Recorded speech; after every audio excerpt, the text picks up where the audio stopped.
శరన్నవరాత్రుల్లో రెండో రోజు అమ్మవారు శ్రీగాయత్రీదేవిగా దర్శనమిస్తారు. సకల వేద స్వరూపం గాయత్రీదేవి. అన్ని మంత్రాలకు మూలశక్తి ఆ మాత.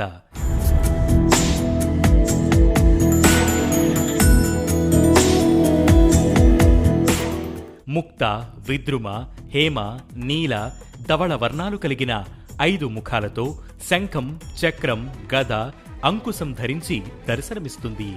ఆదిశంకరుడు గాయత్రీదేవిని అనంతశక్తి స్వరూపంగా అర్చించారు. ప్రాతకాలంలో గాయత్రిగా, మధ్యాహ్న కాలంలో సావిత్రిగా, సాయం సంధ్యలో సరస్వతిగాను ఈమె ఉపాసకులతో ఆరాధన అందుకుంటుంది.